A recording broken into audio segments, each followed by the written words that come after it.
Assalamualaikum warahmatullahi wabarakatuh. Anak-anakku yang soleh dan soleha, hari ini kita akan mempelajari tentang pengenalan untuk mata pelajaran seni tari. Sebelum ke materi, Bu Rayu akan menjelaskan yang pertama tentang pengertian seni tari menurut Suryo Diningrat. Bergeraknya seluruh anggota badan diiringi bunyi gamelan atau instrumen gamelan ditata berdasarkan irama, lagu pengiring atau gending, dan menyatunya simbolisasi dengan maksud sebuah tarian. Berikutnya adalah jenis-jenis tari. Pada dasarnya tari itu dibedakan menjadi 4 jenisnya, yaitu tari primitif, tari tradisional, tari kreasi baru, dan tari modern. Tari primitif, ciri-cirinya ini ada 1 sampai dengan nomor 7. Salah satunya adalah berkembang di masyarakat primitif yang belum memiliki peradaban. Nanti silakan dibaca. Selanjutnya, tari tradisional. Tari tradisional di sini ada 2, yaitu tradisional klasik dan tradisional kerakyatan. Apa itu tradisional klasik? Intinya yang pertama adalah berpedoman pada pakem tertentu atau gerakannya tidak bisa dirubah, memiliki nilai estetis yang tinggi, dan ini tumbuh dan berkembang di lingkungan istana. Jadi tari ini hanya ditarikan dalam istana. Yang kedua adalah ciri tari tradisional kerakyatan. Di sini yang pertama ada kental dengan nuansa sosial. Yang kedua merujuk pada adat dan kebiasaan masyarakat. Yang ketiga memiliki gerak, rias, dan kostum yang masih sederhana.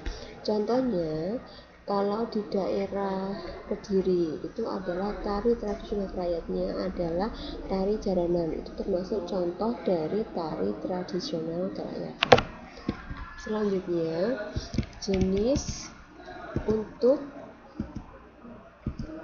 jenis tari yang ini, tari kreasi baru. Cirinya adalah 1, terbentuk dari jenis tari tradisional dengan inovasi. Yang kedua, terdapat inovasi dari gerakan tata rias, alat pengiring, dan lagu pengiring.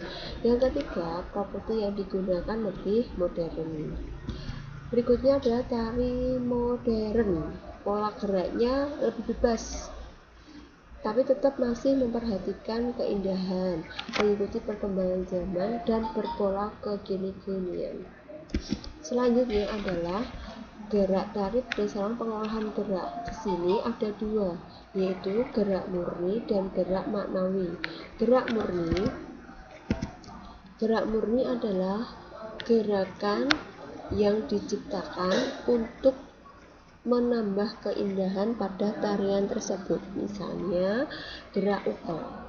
Jadi ini Bu Rayu, ya, saya contohkan gerak ukel. Ini contoh dari tari untuk menambah sebuah gerakan.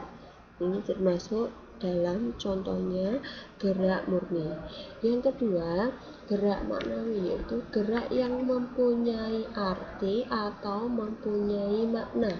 Di sini ada 2, yaitu imitatif dan mimitif.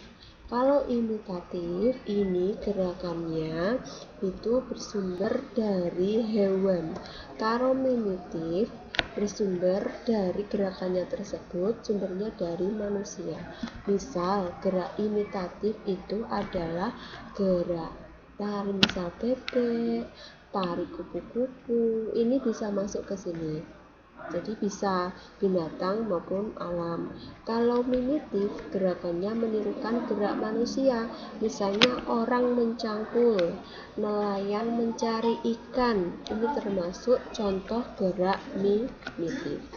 Selanjutnya, gerak menurut karakteristiknya. 1, ada gerak feminim. Yang kedua adalah gerak maskulin.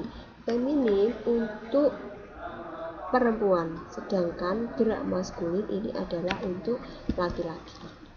Unsur-unsur tari. Unsur tari di sini ada 4, yaitu gerak, tenaga, ruang, dan waktu. Nah, pengertiannya ada di sini.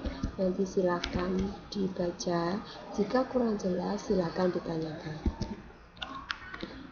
Untuk jenis pengolahan unsur keindahan, geraknya ada 2, stilatif dan distorsif. Kalau stilatif, gerakannya itu gerak yang diperindah, sedangkan distorsif ini geraknya mengalami sebuah perombakan.